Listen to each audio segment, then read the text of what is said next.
Hello everyone. In this video, I am going to explain poem number 6 from First Flight book, class 10th. The name of the poem is Amanda, written by Robin Klein. Please do like the video, share it, comment it. Also subscribe to my YouTube channel Anurag Rai English Tutor. And don't forget to press the bell icon. Pressing the bell icon enables you to get the notifications of all my latest videos timely. So let's start poem number 6 from First Flight book. I repeat the name Amanda, written by Robin Klein. फिर से आप नाम देख सकते हैं poem का, Amanda. Blue colour के box में जो लिखा है पहले हम उसे पढ़ते हैं।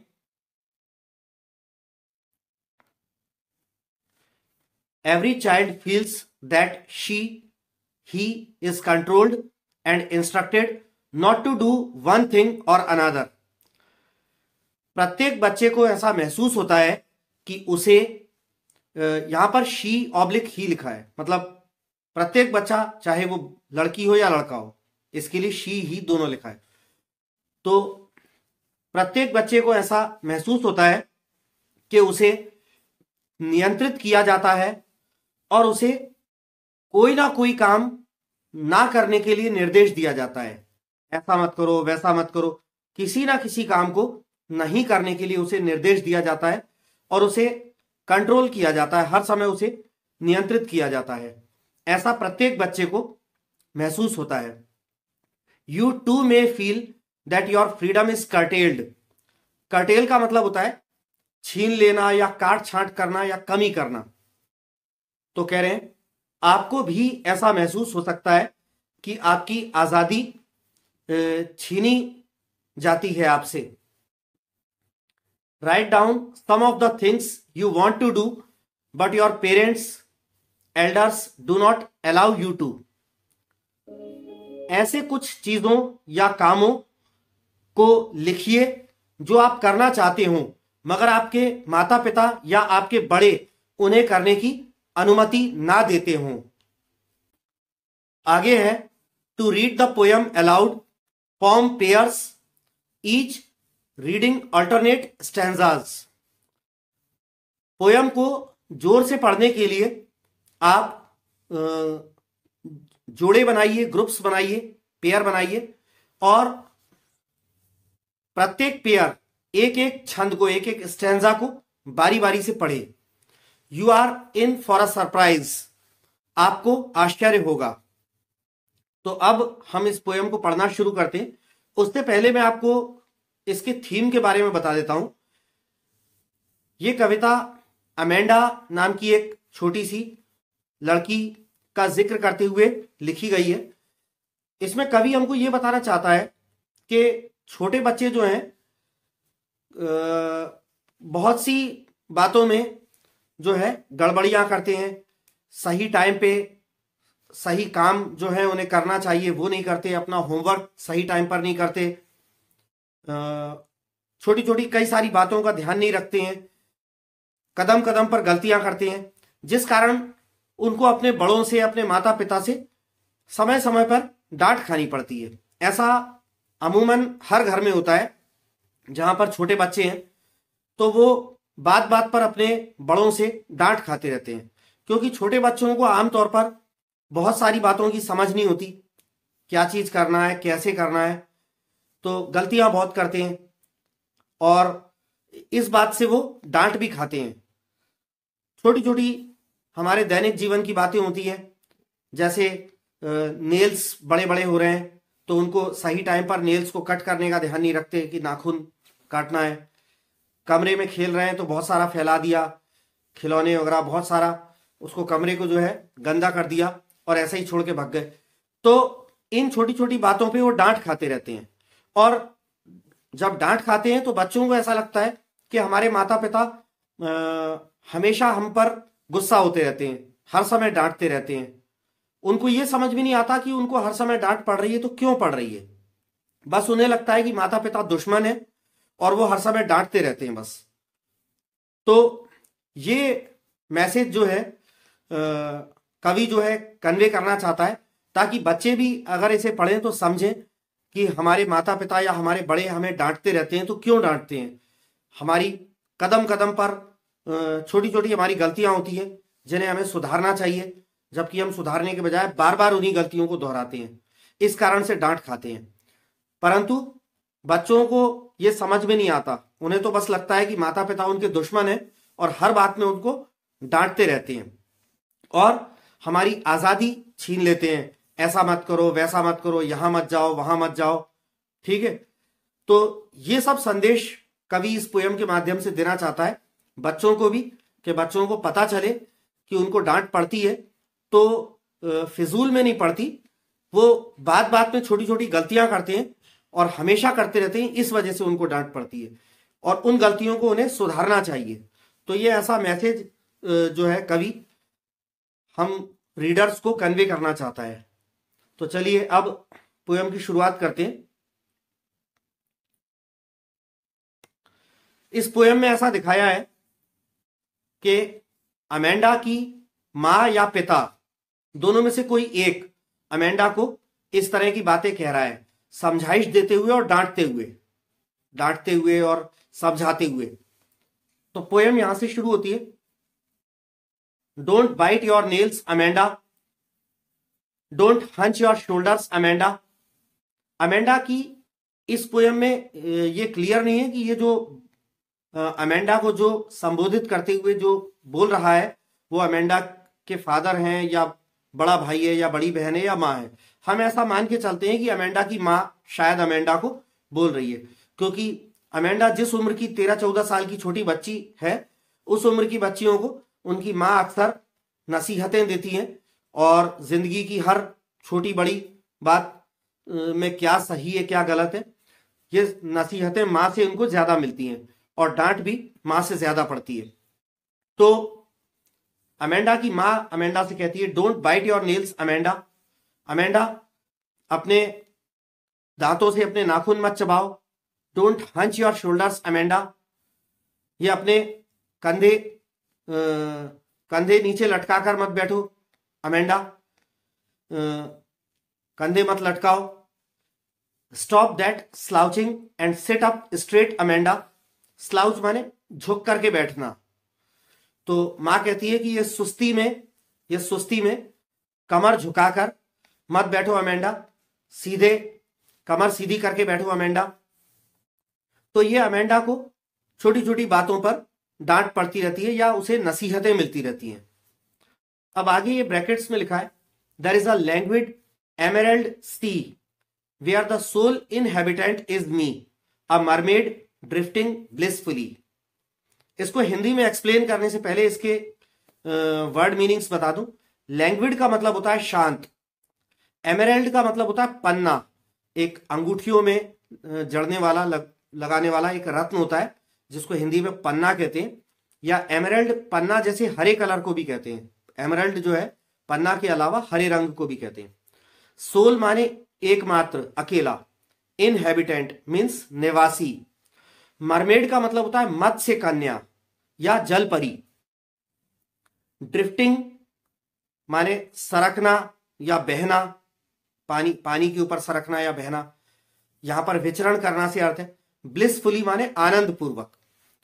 तो अब ये ब्रैकेट्स में लिखा है, इसका फिर से पढ़ते हैं।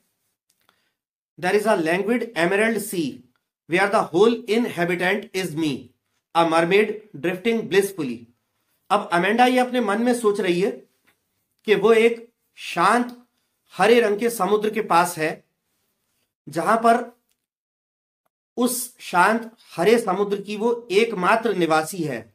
वो ऐसा सोचती है कि एक शांत हरा समुद्र होगा और उसमें रहने वाली मैं एकमात्र निवासी होंगी। अ मरमेड, और मैं एक मत्स्य कन्या के रूप में हूं। जो जल परी होती है ना, जो परी कथाओं में दिखाते हैं कि ऊपर से बॉडी लड़की की और नीचे मछली जैसा पोर्शन होता है, तो वो मरमेड कहलाती है, जल परी या मत्स्य कन्या।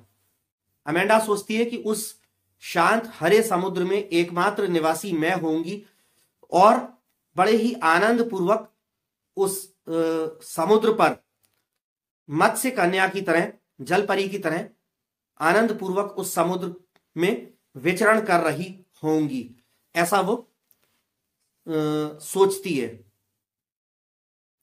अब आगे,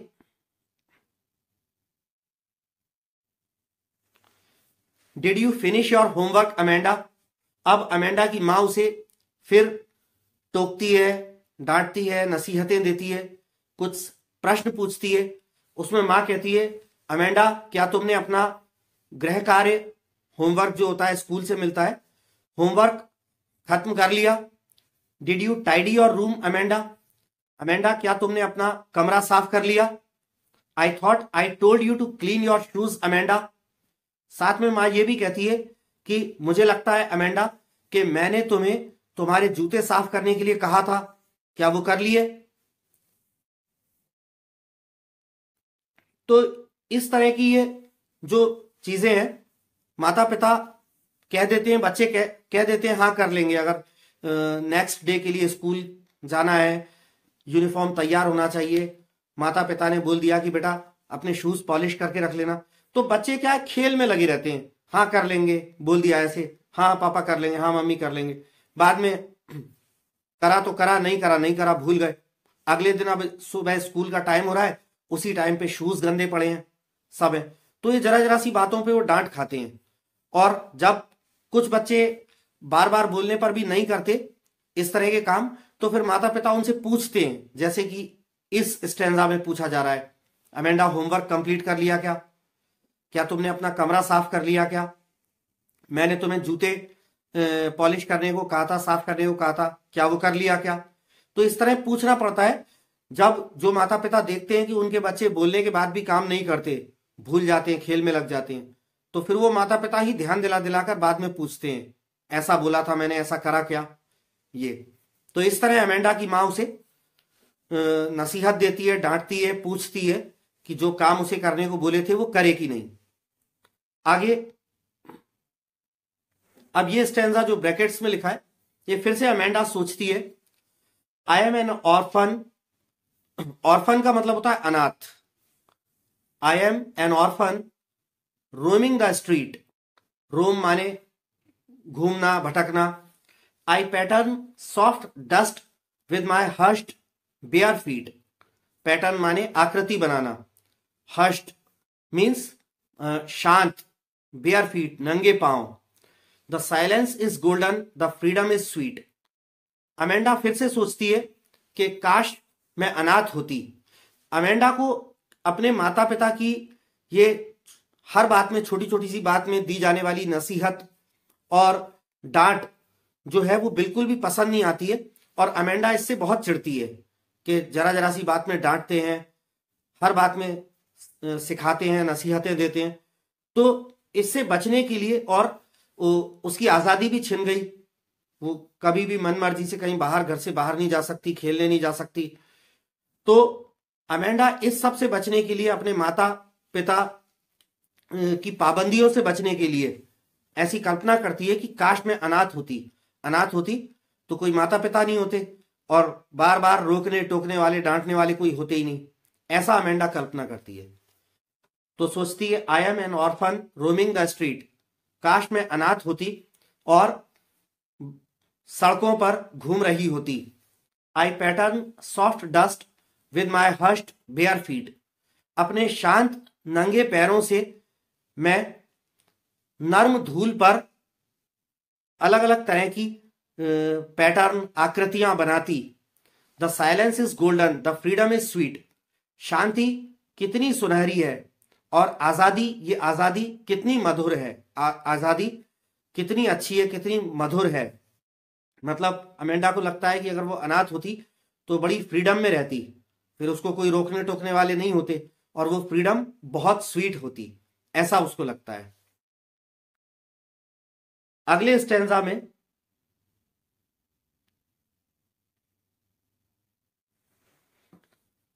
फिर अमेंडा की मां अमेंडा को कहती है, don't eat that chocolate Amanda. Amanda वो चॉकलेट, मां कहती है कि अमेंडा वो चॉकलेट मत खाओ। Remember your acne Amanda.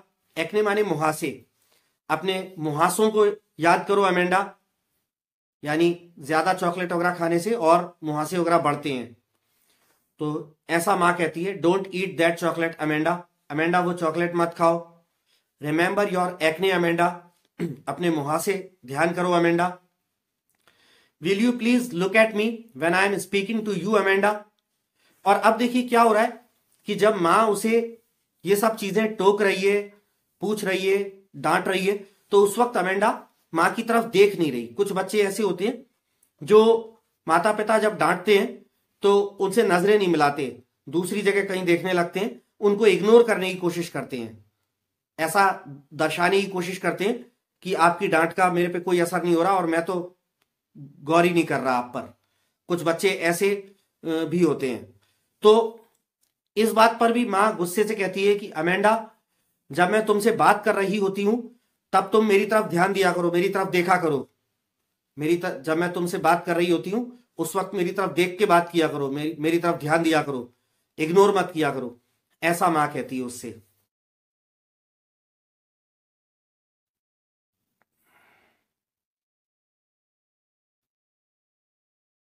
आगे अगले स्टैंजा में फिर से ये ब्रैकेट्स में लिखा है, तो अमेंडा फिर से सोच रही है, I am Rapunzel, I have not a care, life in a tower is tranquil and rare, I certainly never let down my bright hair.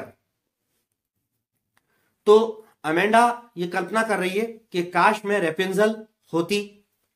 रेपेंजल के बारे में यहां बताता हूं। परी कथाओं में ऐसा मानना है कि रेपेंजल नाम की एक सुंदर लड़की, एक छोटी लड़की को एक जादूगरनी द्वारा एक ऊंचे से टावर में बंद कर दिया जाता है। रेपेंजल के बहुत लंबे लंबे बाल होते हैं, बहुत लंबे लंबे बाल होते हैं। तो रेपेंजल उस टावर में जहां ऊपर बंद होती है वहां की खिड़की से अपने लंबे बाल नीचे लटका देती है। तो उन बालों को पकड़ करके ऊपर एक राजकुमार चढ़कर आ जाता है। तो उस टावर में वो कैद होके, बंद होके रह रही थी वो रेपेंजल। तो ऐसा एक परी कथाओं में है।